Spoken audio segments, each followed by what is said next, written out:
We're so on time. We've never been so on time before. This is great. Well, we might as well, since everybody's here, and we can always reintroduce both of you. I'm Zibby of Zibby's Bookshop. It's really fun to be here opening a bookstore. It's been a long time dream of mine, and now it's been about 5 weeks, and it's even better than I ever could have imagined. It's so fun just sitting here, and people are like, what do you think? Which of these 3 books should I buy? Yesterday someone came over and she's like, I can only buy 2. And she had Lena Dunham's collection of essays and then 100 Years of Solitude. And I was like, you have to read this book. You have to read 100 Years of Solitude. Like, don't. Anyway, so it's been really fun. Anyway, delighted to have Leigh McMullan Abramson, author of A Likely Story, right over here. So welcome, Leigh. Clap, clap. Debut novel. Recovering lawyer, novelist. She can tell you all about it. And then Kim Fay, Lemon Saffron. These are actually reversed, but whatever. Go with it. Which is wonderful. A novel about friendship, food, and love. Which, I mean, could there be a better topic? I mean, I could read all the books in the world about friendship, food, and love. That would just about do it. So they are going to talk for the first time ever, and we'll all just listen and enjoy, and you can sign books after, and make yourself at home. If you haven't been to the store, everything's organized by topic or by emotion instead of by genre, so that you can discover books you might not have otherwise found. So, gosh, it's so quiet, but we can all. I'll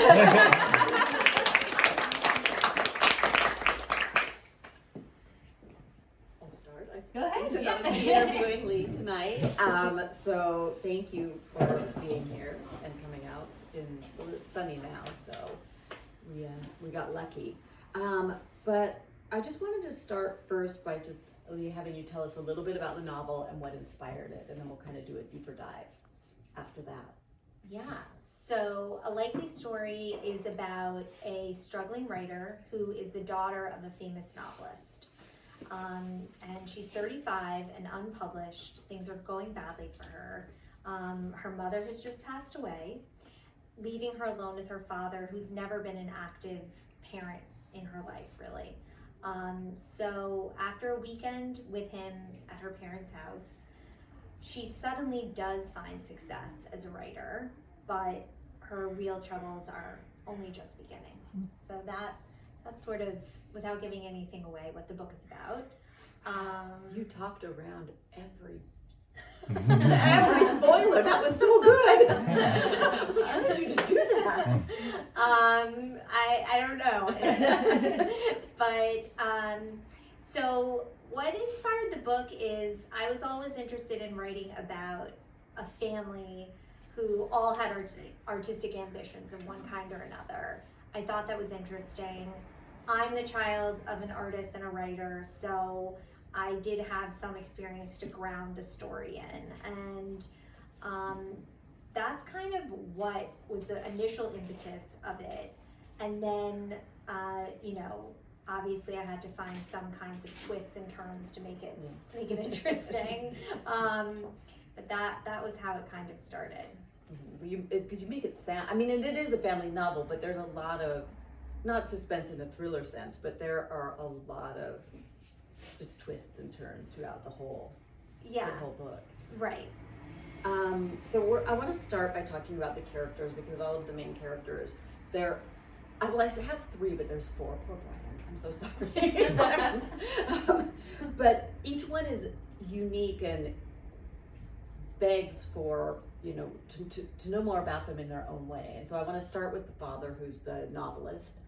And so Ward, he's a novelist, one of the main characters, and he's a throwback to a literary era dominated by larger-than-life male figures. Kind of that John Updike era that kind of went up into the 90s. And I want to know why you chose a character like that. Why did you choose to explore this man? I find writing about people who are maybe on a slight decline and their reaction to that to be interesting. Mm-hmm. Things have gone well, but maybe they're not right now. It's sort of, I also like to write about characters who are struggling to achieve for the first time. Mm-hmm. but a character who has achieved but is still grappling with how to keep that going and how to not feel irrelevant, because I think that's something that a lot of people fear is even after they're successful, is the fear of irrelevance and the fear of being past their prime. So, and I think men are particularly maybe not great at dealing with that. And so I find that to be an interesting character to write. And while he's certainly not at all based on my own father, who is a very lovely, not super narcissistic, I won't say not at all narcissistic person, but not extremely narcissistic person. I did spend a lot of time as a child around kind of larger than life artistic figures that did kind of have that voracious ego that always needed to be fed.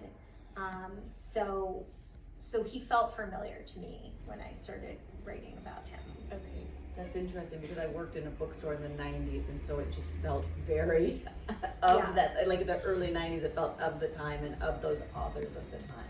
Yeah. And a lot of those authors now, I don't want to say they've lost their power, but there's so many more voices out there now. Yeah, and I think that's something that Ward struggles with, and how to write a book that feels as relevant as the books he was writing when he started in the late 70s, early 80s into the 90s.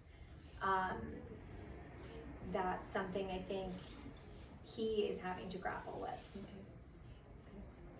So next up we have Claire, who is Ward's wife. Without giving anything away, this is a novel about sacrifice, and in particular it's Claire's sacrifice for the great man and his work. And I wanted to know, in this instant, what was the challenge of writing Claire and writing a character like Claire? I actually find writing characters that are, she is flawed, but that are less flawed to be more challenging, to make them interesting, and not make them just sort of saintly. Yeah. And I think that is more challenging to me.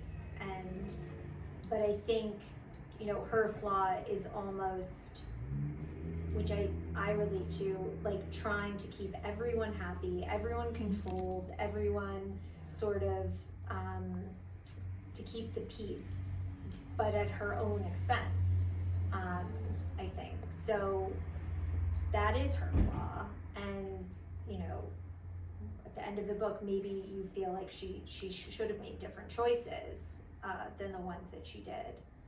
But I did feel it was also realistic to have a wife of the kind of man that Ward was, be of that personality type. And it is interesting because she's not saintly, but she's a really good person. Yes. She is a really good person, but she does have flaws that cause significant. Yes. I don't know what the word is. Just significant conflict. Yes. Yeah. That bring that into the story. Yeah. I think sometimes by trying to keep everyone happy, it can backfire. and I think to a certain extent, that was true with Claire and the Mannings. Yeah. And it's an interesting personality to explore that, The pleaser, yeah. Yeah. So Isabel, the daughter, she's the unpublished novelist, and before A Likely Story, you were an unpublished novelist. So I'm curious how much of her, or your just experience, what you went through, you put into her, and how much of your process you put into her, which also, adding on to the end of that, what is your process? So certainly, when I started writing this book, I had another whole novel I had written that did not get published. So I definitely was channeling some frustration into this character, and also I felt, talking about the struggles of being a writer, of how much time you have to spend working on something, almost like never knowing if it's gonna meet the light of day. I mean, I know we talked about that with your book. Yeah. I mean, you sort of intended it maybe never to meet the light of day, but a lot of writers hope that that their novel or whatever they're working on will get out into the world, but it's very uncertain, and that it's an uncomfortable time as a writer, I think, I'm working on something, but I don't know if it'll ever amount to anything. And I even felt very uncomfortable saying I'm a writer. I would say, well, I'm a mom and I write, but I felt uncomfortable. And if I was giving advice to a friend, I would say, no, you write it. You should say you're a writer. But for me, I felt uncomfortable in the identity not having the public facing. So I did feel that I could empathize with Isabel and write from her perspective a little bit, but she's much bolder than I am, and sort of makes more exciting choices than I do probably. So so then she veers away from me there, but and then what is my process was the next. I think it's always interesting to hear what the process is of every writer has such a different one. Yeah. I try to kind of understand what I'm doing and the points I want to hit along the road, maybe 10 kind of stops to get to the end, and then I'll write a draft and it's not very good, and then I'll go back and kind of create an outline or just somewhere where I keep track of what's happening in every chapter, especially because this book is written from the perspective of multiple characters. So sort of someplace where I'm working in a draft and I think, oh, I've changed that means something else has to change, a repository for those kinds of thoughts, I'll put in a kind of outline that I have going to keep track of everything. So because you've got these points that you start with, how often do they shift?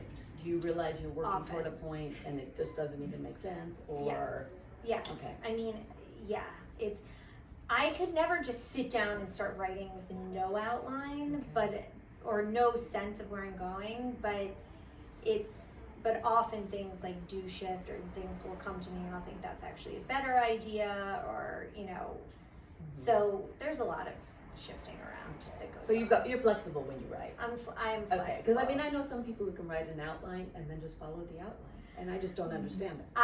I'm usually off my outline by chapter 2. Okay. It's not. Yeah. I think this is off this question, but I mean, one of my favorite things as a writer is to be surprised. Yeah. That moment of right. Did you have moments in this book where you surprised yourself in a good way? Yeah, there were things that when you think I'll tie it back to something else that happened, or there would be a synergy between these two things, and those are things I don't, at least I can't really plan out. Yeah, those are just those magic moments when you're a writer. Right. And you kind of stop and you sit there and you're really quiet and hope it's all okay. Right. It's not going to disappear. Yeah, exactly. So, New York publishing and writing. I mean, you give me a book with a New York writer with some publishing in it, a New York setting, and I'm in. And it's kind of a genre in and of itself. These, a literature about literature in that New York setting. What enticed you to write about that space?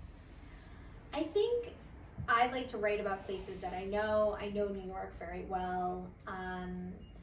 I've never worked in publishing, or even really felt that I'm much more than an observer of the literary scene, but I felt like I could kind of have a sense of what was going on, and I did. My mother writes children's books, so I had some sense of editor, her editors used to call, before cell phones, used to call the house all the time, and they were often very persistent. So I remember one time my parents had like just started letting me stay alone for like, you know, half an hour at a time. And one of their, this is like, has nothing to do with anything. One of their editors called, and I was told to say like, they can't come to the phone right now. Not like I'm home alone, you know? So I said, he was like, is your mother there? And I was like, she can't come to the phone right now. And then he was like, is your father there? And I was like, he can't come to the phone right now. And he was like, what, are they in the shower together? And I was like, but yeah, so like I had some idea of the like strong personality types in this world when I wrote the book. And so I like books about books too, and books about bookstores and libraries, like anything like that I'm also very interested in, so. It was just fun to be immersed in that world, but you were writing from so many different perspectives, you know, that writers at different levels of their game, different people in the publishing world. I mean, two different kinds of agents. Yes. You know, yeah. who were really fun, kind of, they played off of each other really well. Right, and people, and I think also it's a world that's changed a lot. It used to be like, well, deals were done at lunch, like that sounds like a great idea, like yes, you can write a book about that. And then I think, you know, that's the world that Ward came up in, and then Isabel's coming up in like a very different world. Yeah, and yet still we're not into, you know, the internet, we're not into that.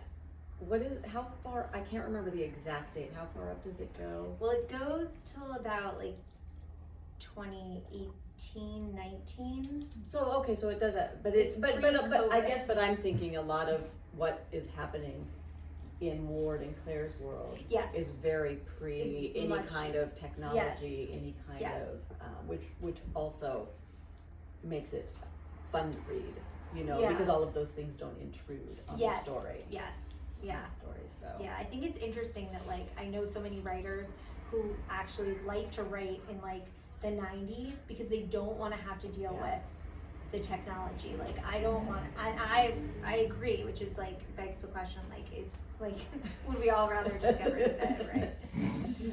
Yeah, it's a tough one, but it is. I mean, it's just hard when you're like, but he would have called him, but he would have texted him, but there would have been this, there would have been that. Right. So, yeah. So as you said, it's a family story from the start, and it is a family story at heart, and it has a lot of conflict in it.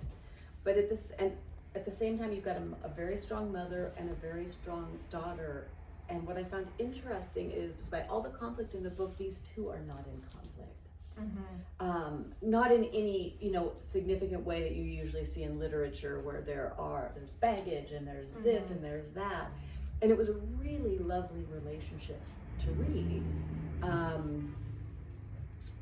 think I'll read my question because I'll just wander off into the ether. So I wrote, this kind of mother-daughter relationship's unusual in fiction, and it's even more compelling because of that. Their genuine closeness drives the tension. So the lack of tension between the two of them is one of the things that drives the tension of the story. And did you start out intending to write the story of the two women that way, or is that how it evolved as you wrote it? I didn't start out thinking like this is the relationship that I necessarily want to write, but I felt like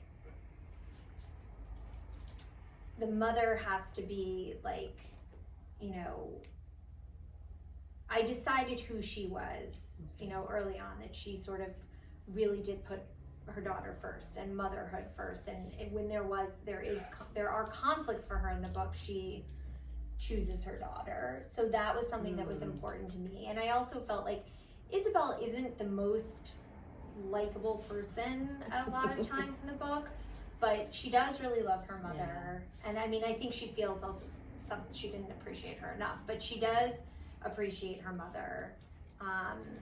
So certainly I did make the decision that Isabel has to be appreciative, at least, you know, to some extent, of her mother, because she is, you know, definitely. She, like, otherwise, you know, it would be harder to relate to her, because then you would think, well, what's her problem? Why isn't, you know? Yeah.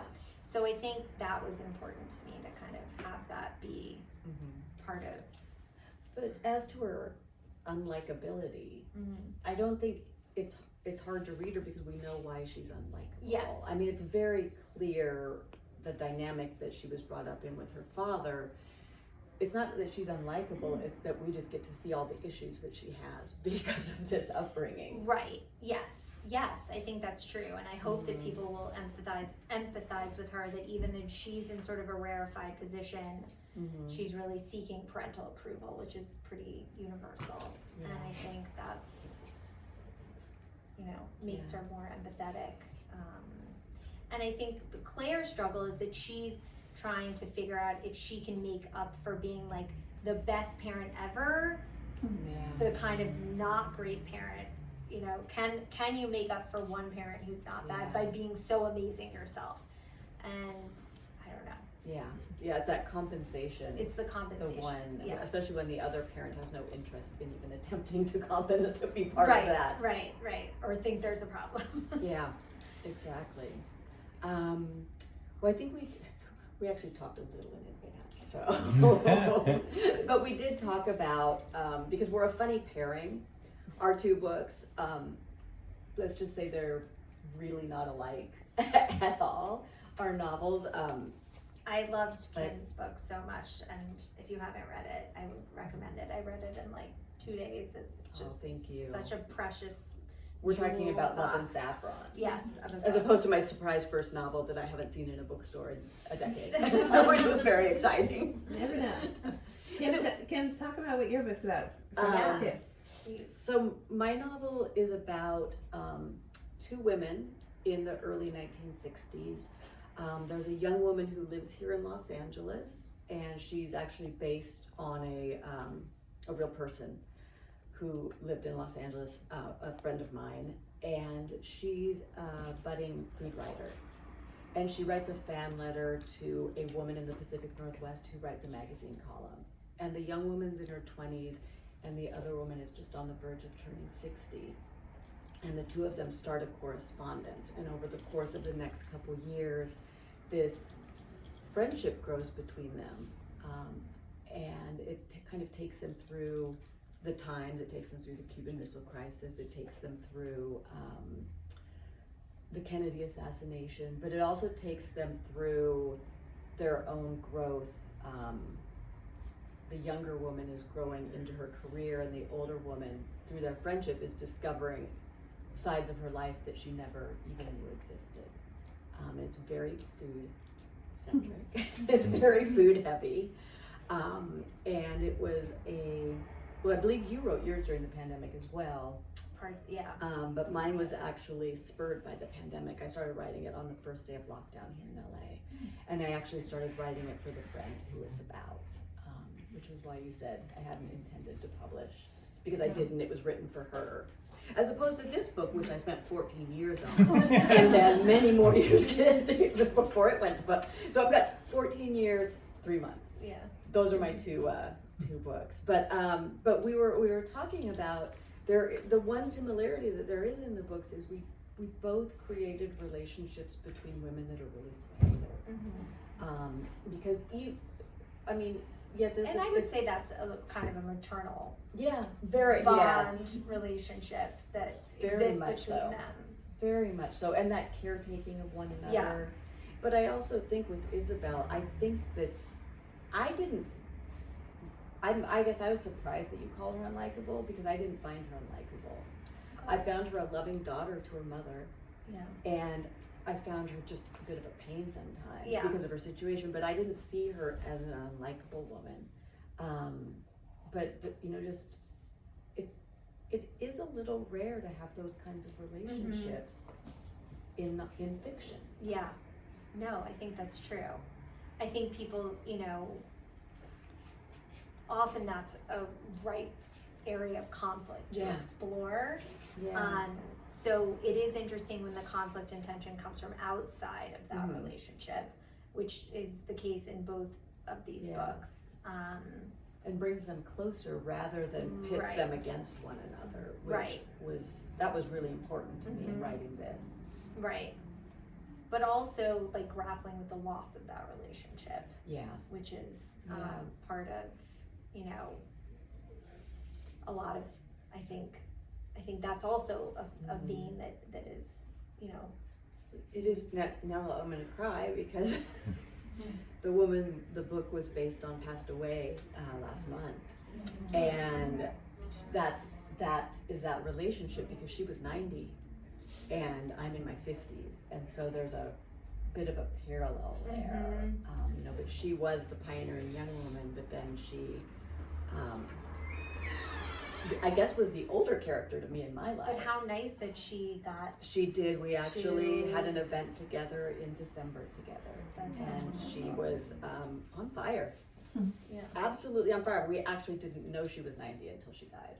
Oh wow. Nobody did. So it was in the, when it went in the paper, we all went, huh? How about that? Hello. We recognize her. Yeah. Um, Do you want to open up to some questions? Sure. Well, wait, other question. Oh, sorry, keep going. Yes, no, just one more. What's next? Yeah. That's just that one. Yeah. I'm it's in great. the process of wrestling with an idea, but I think it will have to do with the library or bookstore. This next book. A Santa Monica bookstore? It is a lovely one. I'm gonna have to like visually remember this setting. It is quite visually beautiful.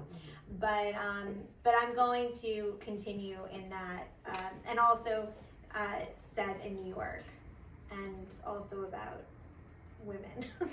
So, but it will be very different. And there's an author and a No authors. Yeah. Okay, now, are there any questions? I have a question Yes. for both writers.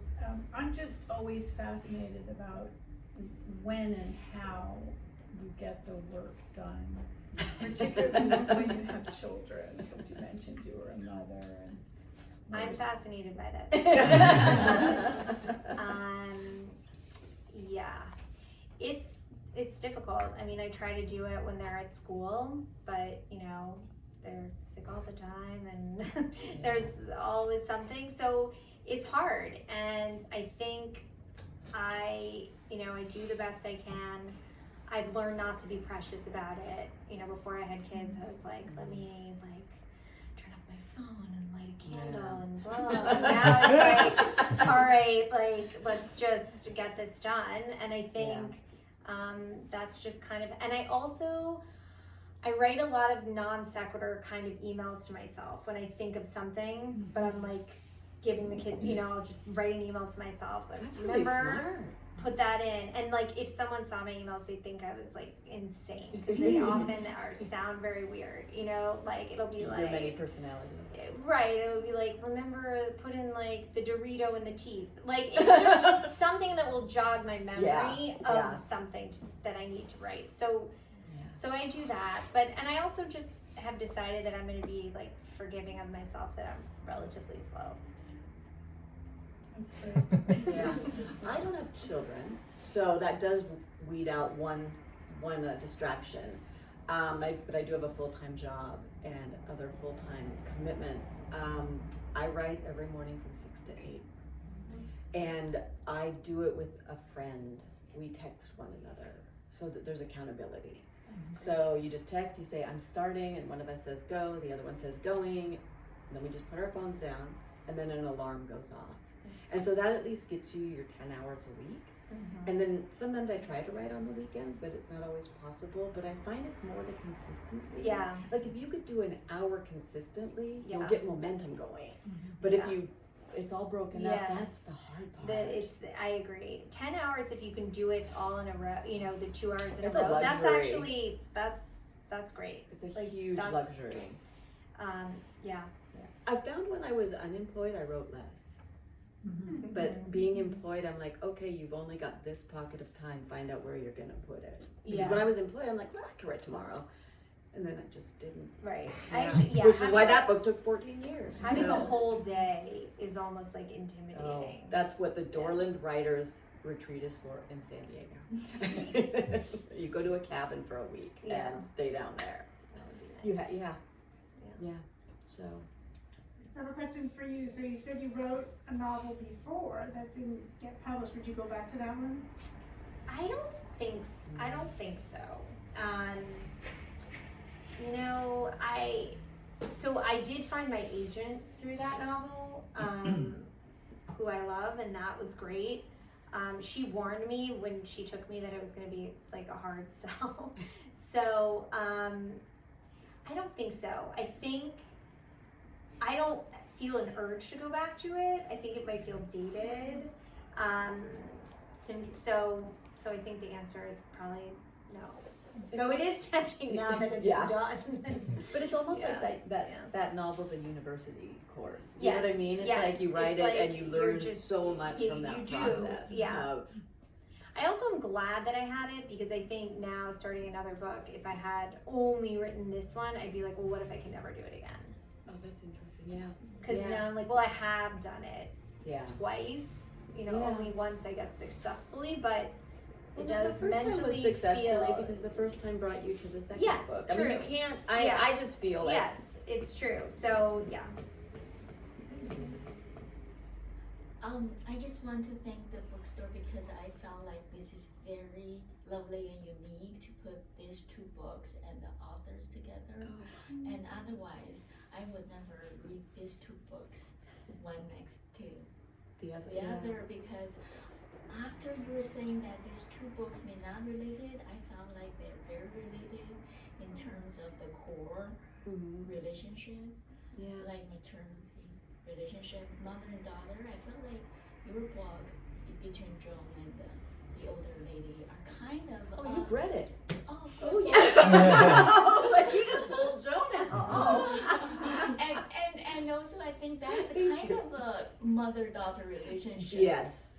Yeah. And it's a lovely one because Thank a you. lot of the stuff you cannot tell to your mom because of the situation she faces. Yeah, that's interesting. And we all secretly hoping we have that kind of Yes. like mother kind of mentor, Mm-hmm. you know, distance enough, Yeah. not right here, but you can talk with. I And love that find interpretation, or I love Yeah. that the focus, what you're focusing on in the story, because it is true. We do have those people we need Right, yeah.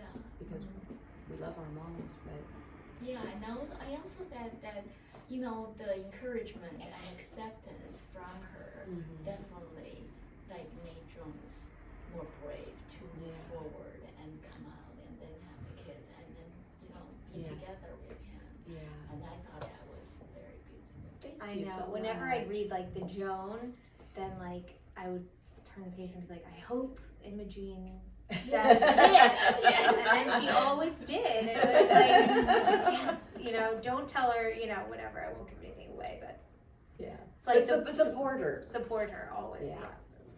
But sorry, I have a second question for you. Is that I read about a little bit of your biography, like you know you became a lawyer, and then what makes you to like change your career? That's a good into question.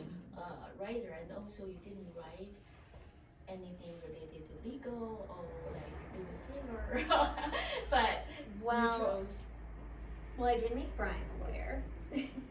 Right. One of the Yes, characters that's right. is Yes. a lawyer, but That's right. So I didn't like being a lawyer. Is the short answer. I just didn't really like practicing law at least the kind of law I was doing at a law firm, and I actually don't think I was very good at it. So I was sort of looking for a way out for a long time. My parents are artistic. I always thought like I was going to go in a different direction, so it took me a long time to kind of accept that I wanted to write also, even though I'd been writing a lot for my whole life. So so then I started doing freelance writing and kind of journalism to kind of ease out of law. And I did write some journalism about lawyers, not like legal issues, but about how lawyers are really unhappy. I wrote an article about how there's like an industry of people who like help lawyers quit, which there Yes. literally is. And and then my first book was actually set in a law firm. So the only like vestige I guess is like Brian and his that he is a lawyer. That's pretty much all that made it into this book. Right, but you made Brian as a very good, successful lawyer in the end. He is a Yeah, like that's his he is a good successful lawyer. Yeah, no, he is. And I worked for a judge when I was a lawyer, so I've never worked as a prosecutor, but I kind of had some sense of what his job would be like from when I worked as a judge and like observed U.S. attorneys and their personality types, which I also felt like fit with his personality type. I did. Yes. Thank you so much. Thank you for reading. I like you. So your first book was a purge. It was a purge, yeah, exactly. Are there any other? I just had a question for Leigh. The names of Ward's books were very like dated. It almost felt like American Tragedy or something by Theodore Dreiser. It was like American Dream and Manifest Destiny. Right. It was like of this like era. Did those come to you early on? Like he's going to be of a certain genre and. Yeah, or well, was I that- guess I felt like they had to be like sort of like the kinds of titles that like a narcissist would choose to think like I can write a book that's gonna live up to the title like Manifest Destiny or whatever. I don't even remember, but just like that, that's kind of how I picked the title of like I could picture him like sitting there being like, yes, I'm gonna write this book. It's gonna be amazing and He's huge envisioning it on the bestseller list. like something with a really kind of like intense like but also obscure and like title that could be about anything. So yeah, but yes.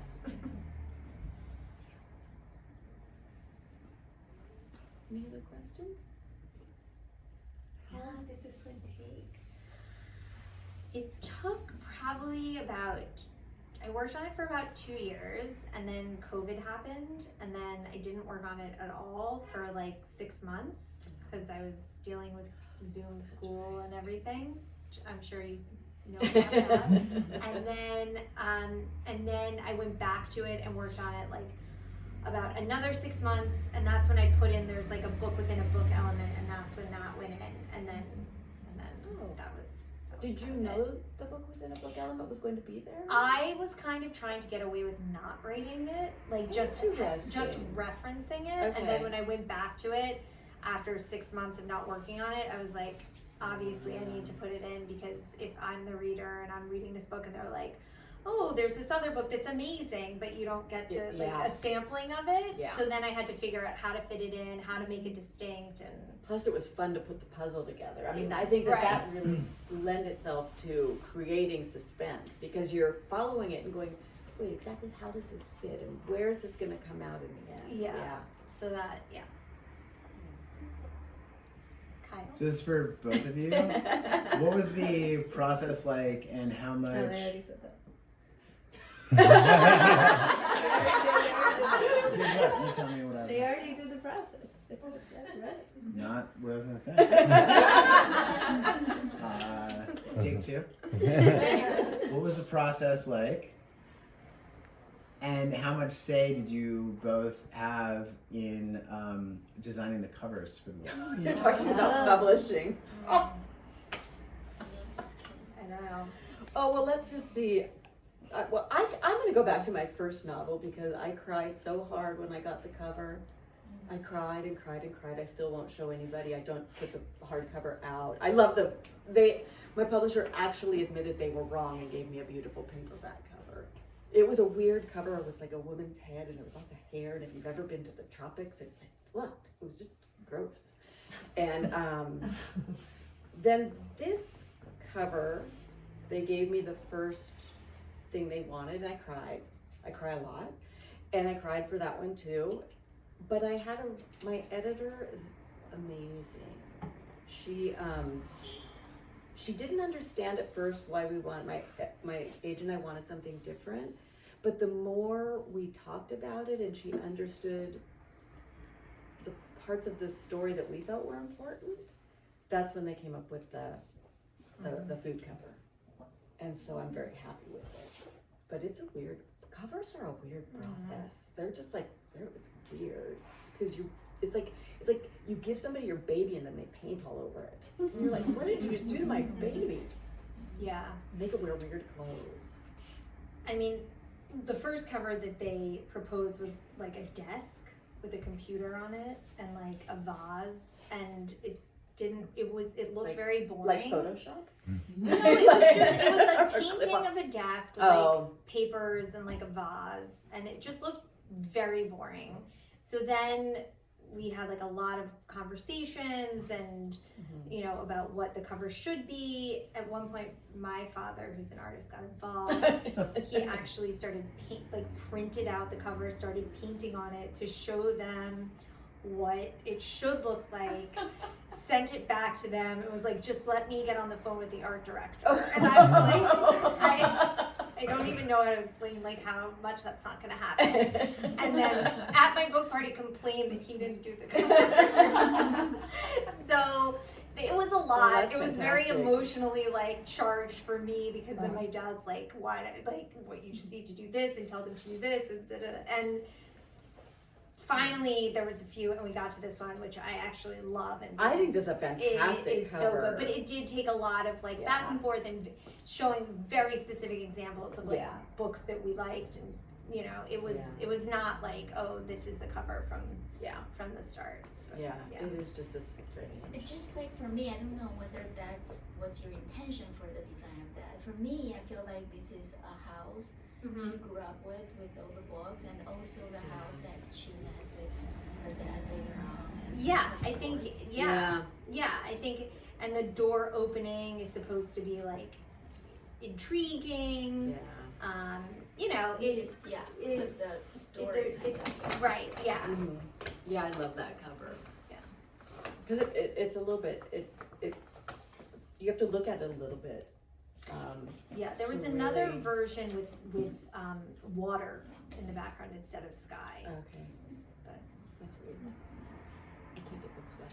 right, that they would seem like soggy. Soggy book. So. Well, thank you. You're welcome. Excellent question. This